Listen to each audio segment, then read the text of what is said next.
The old clock above the blackboard chimed a mournful, discordant note, each tick echoing the dread that settled in my stomach.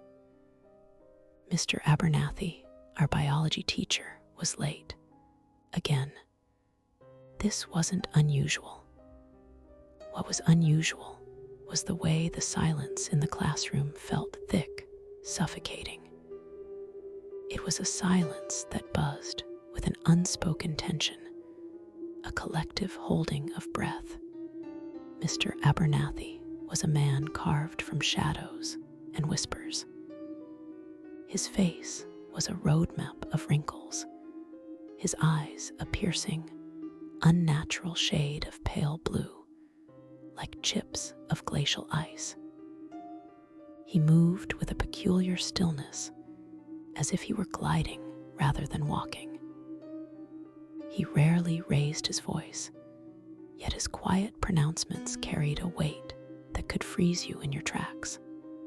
He had a habit of focusing on certain students, usually the ones who were quiet, reserved, the ones who wouldn't fight back. He'd approach their desks, his pale blue eyes seeming to bore into them, and then he'd lean in, his voice a low murmur that barely disturbed the air. He'd say things that were unsettling, things that made your skin crawl. I remember seeing him do it to Sarah, the shy girl who sat in the front row. He'd placed a hand on her shoulder, and his fingers had seemed to elongate, to turn an ashen gray against her pale skin. He'd whispered something, and Sarah had flinched, her eyes wide with a terror I couldn't quite decipher. "You have such potential," he'd murmured to her, his voice a dry rasp. "Such untapped darkness. I can feel it."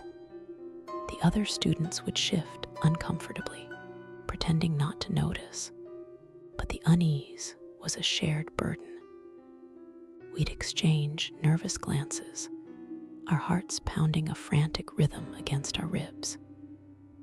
It was as if a subtle poison was being dripped into the room, clouding our minds, making us question our own senses.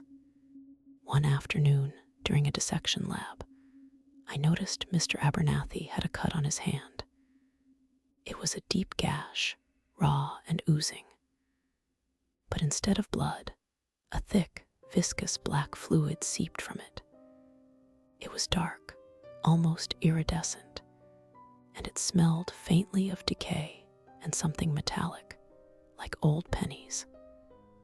He'd noticed me staring and had quickly wrapped his hand in a blood-stained handkerchief, his pale blue eyes fixing on mine with an intensity that made me shiver.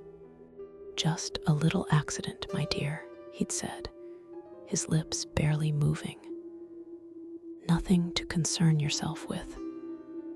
But I couldn't shake the image of that black fluid.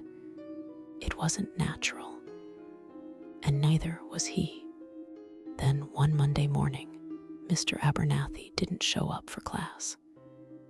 The clock chimed, and the minutes ticked by, each one a small victory. His desk remained empty. He never returned. The theories abounded, of course. Some said he'd been fired, others that he'd simply vanished, a phantom teacher who had faded into the ether. But a few of us knew. We knew that whatever he wasn't human, and his absence was a breath of fresh, clean air. The silence in the classroom was no longer heavy with dread, but with a fragile, precious relief.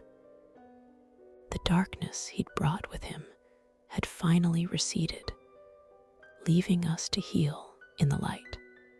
"Hello, I'm Aqeela, and you've stumbled into the Aqeela Files. Did you really think Mr. Abernathy just disappeared? He didn't leave. He's still out there, watching, waiting, and he can feel your fear. Subscribe now before he feels yours.